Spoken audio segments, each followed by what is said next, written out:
The U.S. launched new strikes on Iran for a sixth straight day, and Tehran retaliated, targeting assets in Kuwait, Bahrain, and Jordan. The Strait of Hormuz remains effectively closed, and Iran is now threatening to close other oil and gas export routes that the U.S. relies on. Meanwhile, U.S. officials tell the Wall Street Journal Trump is leaning towards expanding military options in Iran. His options include stepping up airstrikes and even sending in ground forces to seize islands near the strait. Joining me now to discuss, Lieutenant General Mark Hertling, a retired commander of U.S. Army Europe and MS Now military analyst. Peter and Laura still with us. General, what do you make of the president's reported leaning towards expanding operations, especially with the options I just laid out? Well, the other day, Stephanie, when he talked about the 20% tariff, I kind of went into a drill with a couple other people in terms of determining the troop-to-task requirements of that. And what I mean by that is any mission the military gets, they immediately start looking at how to allocate forces for that. And it would be massive. If you're talking about a smaller element, perhaps to actually conduct an amphibious landing, as an example, on an island, or looking at securing the shoreline to try and prevent any kind of drones or missiles coming in, it's still an awesome task in terms of the number of forces you would need. You know, what I keep pointing out to folks is Russia has been using air power against Ukraine now for 4 years. Some of their attacks have included up to 400 or 500 strikes per night. And they haven't really affected the Ukrainian will. Iran is 3 times the size of Ukraine. It's a much bigger country. It's going to be very difficult to try and affect anything that would stop them from using the drones and missiles that they've been using, even though the Defense Department has said multiple times they've obliterated things and they've, all their ships are at the bottom of the sea and they don't have any power. It's interesting that on this 6th night of renewed attacks, Iran is still launching attacks against 4 different Arab nations, as well as preventing ships from moving through the strait. How do you think Iran thinks things are going for them? Well, they're certainly damaged, that's for sure. They are not destroyed.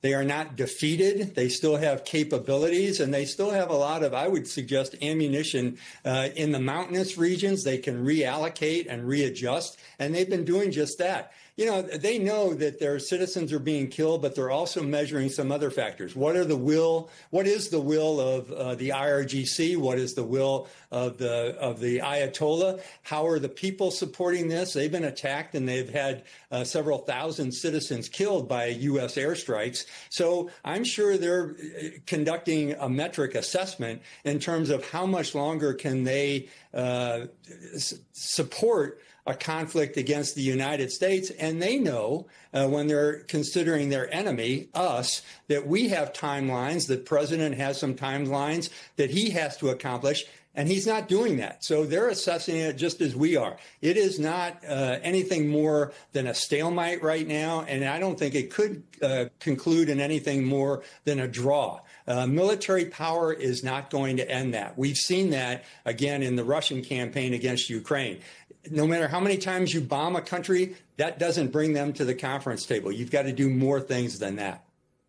Peter, you wrote something that really struck me. You said Trump is finding out in real time that he cannot just impose his will on Iran. He knows the war is unpopular, but he doesn't want to look weak, right? When I think about Trump 1.0, he was very frustrated, with Bill Barr, frustrated with Jeff Sessions. He wanted the wall between us and Mexico. He wanted them to pay for it. He couldn't get a lot of things done that he wanted.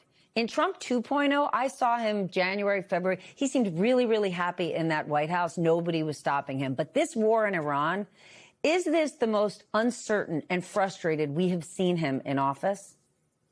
I mean, it's certainly up there. I mean, we just talked about the election, obviously. That's a different category of fish. But in terms of governance, yeah, it's hard to see something that has gone so far out of his control. And I think that does frustrate him. He's used to being able to dominate. And he's done pretty well at that in terms of overseas in this second term. He's, pressured or bullied, you might say, NATO allies into spending more on their militaries. He has, used the threat of tariffs repeatedly to extract concessions from trading partners.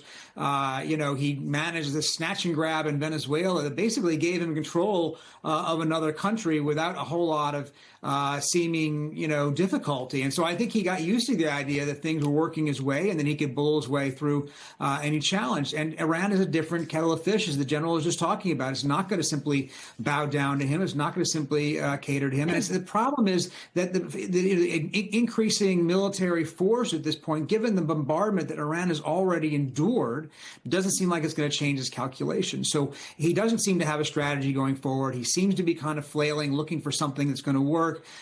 Diplomatic outreach one day, military force the next. Neither one's getting him to where he wants to go.